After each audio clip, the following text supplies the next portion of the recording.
I carabinieri, dopo 15 giorni di appostamenti, hanno fatto irruzione, l'ultimo di una serie di interventi del genere in Veneto negli ultimi giorni. È la punta dell'iceberg che vede i cittadini cinesi leader incontrastati del business milionario della prostituzione in appartamento. Se albanesi e slavi controllano il sesso sulle strade, i cinesi monopolizzano quello in casa, forti anche di una notevole disponibilità di denaro contante per acquistare o affittare le case. Per quanti ne vengano individuati, ne vengono aperti ogni giorno di nuovi, una battaglia davvero difficile per le forze dell'ordine. E così nell'appartamento in questione, che si trova proprio di fronte alla chiesa di Villa Tola di Saonara, a poche decine di metri dalla parrocchia, i carabinieri hanno trovato una ragazza cinese di 36 anni che in pratica non usciva da quella stanza da un mese. Per lei decine di incontri sessuali a pagamento, secondo la ricostruzione dei militari, gestiti da una connazionale di 42 anni che è stata arrestata con l'accusa di sfruttamento della prostituzione. Le indagini, partite dalle segnalazioni di alcuni vicini, hanno ricostruito quello che accadeva nell'appartamento, camera, soggiorno, cucina e bagno, che ora è sotto sequestro. I clienti, rispondendo ad annunci su riviste online, tutti uomini del posto, dai 30 anni in su,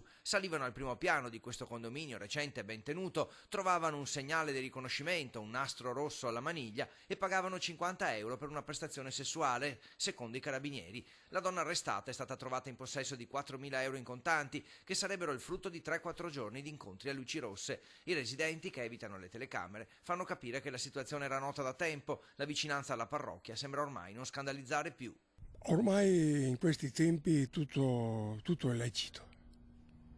Anche di fronte alla parrocchia, tra l'altro. Lo so, ma non c'è più una religione, non c'è più niente. Sì, sento tenere tutti i giorni di queste notizie, di cose che non vanno. Quindi non c'è da meravigliarsi, dice. Meravigliarsi, appunto. Tutto il mondo è paese, oramai questa è l'Italia. Siamo proprio anche di fronte alla parrocchia, tra l'altro.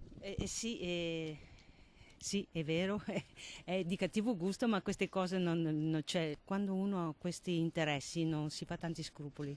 Quello di Villa Tola di Saonara è l'ultimo appartamento di una serie di locali a luci rosse che sembrano moltiplicarsi ogni giorno. La Guardia di Finanza di Porto Gruaro ha chiuso un centro massaggi gestito da un cinese arrestato. Dietro le vetrine oscurate del locale si offrivano, secondo l'accusa, prestazioni sessuali a pagamento da parte di 8 donne tra i 19 e i 44 anni. A Verona, invece, la squadra mobile ha chiuso 3 centri massaggi cinesi, arrestato una persona e denunciate altre 7. L'accusa per tutti è di sfruttamento della prostituzione. Si tratterebbe di locali gestiti da un cinese, da 6 connazionali che collaboravano con lui. I poliziotti hanno tenuto d'occhio per giorni il via vai di uomini, con un incasso che sembra raggiungesse le migliaia di euro al giorno.